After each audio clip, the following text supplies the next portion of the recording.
The Rings of Power season finale is here and gone, and a few things that I just want to summarize from what happened there, and also about some things that me and my guests and co-hosts talked about on our podcast episode.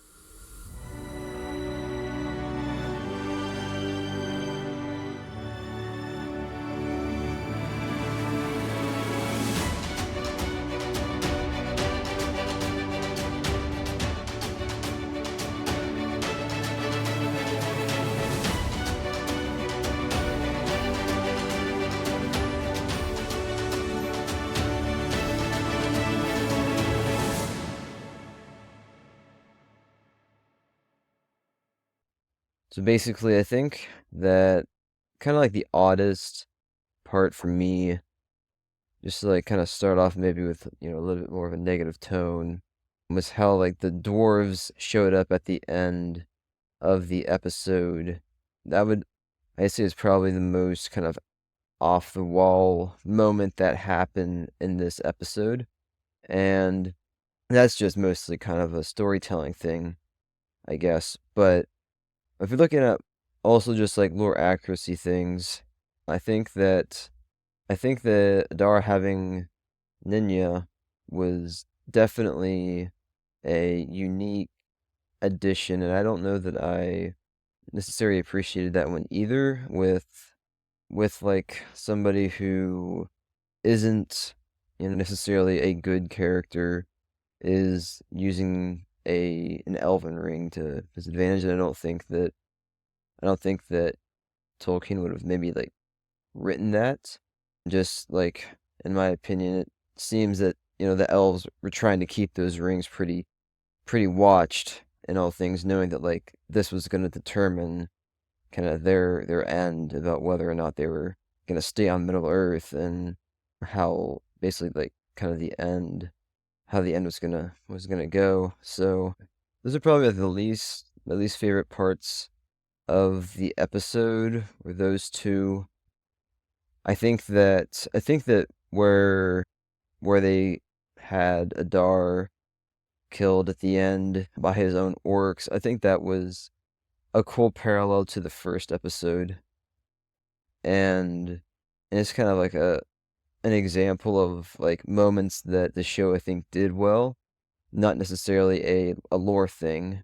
I think that turning the orcs against the Dar and turning them evil, by Sauron, I think was a good thing. Something we talked about in the podcast though is that like the orcs were written as purely evil, and in in this they were shown as only being evil because Sauron turned them evil.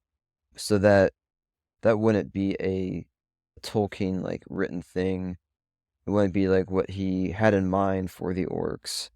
I didn't like throughout the season either how the orcs were given kind of this likable character, and you're supposed to like somehow relate with them, and I think that was a big hurt on Amazon, the producers, and doing that.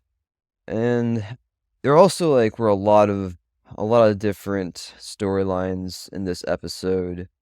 I think as an overall just kind of reflection on this season at least, is that they I think packed in too much at times, and so like even those times that were kind of more lore moments, more lore related moments, and just other things they did well with the show, I'd say, with like character development, and like the Numenorean storyline was neat. I I didn't really find anything wrong with that. Maybe it's not all like lore accurate as it could be, for sure, but it's just like they're just like things that they could have done well that they didn't, because or it wasn't as attractive because they just compressed everything. Maybe that's a part of the compressed storyline in general, but for instance, I just think in this last episode, they really, they put the Harfoots in there, and you don't really need the Harfoots at all. it's taking away from like, really making other storylines interesting. And I think it also goes to like Kurde and the Shipwright. Like we saw him in one episode, I think, and I thought he was a cool character. I think a lot of people would say that he was a pretty lore character.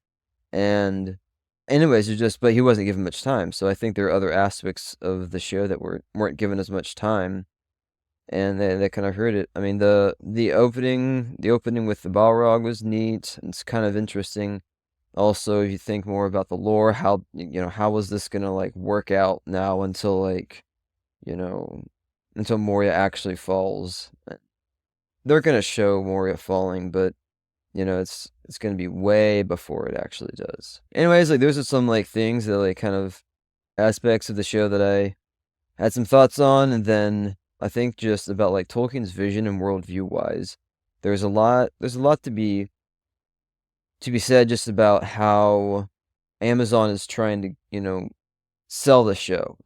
Because that's what they're trying to do is sell it. I mean, whether Peter Jackson, J.D. Payne, Patrick McKay, doesn't matter. Like they're trying to make a show that's gonna sell, or a movie that's gonna sell, right? So they're gonna do that as best as possible. And I mean, unfortunately, like in this case, I'd say that like more often than not, or just in like there are a lot of more clear things at times where you can tell that obviously the writers were writing the way they did because they were wanting to get across their own agenda. And that's the case with the Kiss. That's the case with even the wizard who is now Gandalf. Like basically they started writing the wizard and they were like, well, we don't know who he's gonna be, but we're gonna like turn him into somebody. Which is kind of odd. It's an odd thing. And the Kiss was just, it was just like out of the question. It's like, wow, this isn't a lore thing, and it's like a vision thing, and it's like it doesn't make any sense why Amazon would do that. But I think that like the show overall has had some good moments and just enjoyable things, and it's all across the board. Whether people think that they enjoy it for one reason or another, and somebody else doesn't, that's honestly, it's all what I'm seeing is like part of opinion, and even people who know the lore, better than I do, like they're saying how like they enjoy the show. Everybody's got their own opinion, that's for sure. But hey guys, this is hope you found this to be enjoyable anyways, and insightful, I guess. Hopefully more insightful. Anyways, if you wanna just keep in touch with the channel, please like and subscribe, and don't forget to check us out on Spotify also under the White City, and Facebook and Instagram. Oh, and don't forget to look out for a new episode every Monday. Thanks for visiting the White City. Before you leave, please subscribe to our podcast and check us out at thewhitecitypodcast.com. We're on YouTube or Facebook under the tag @The White City Podcast.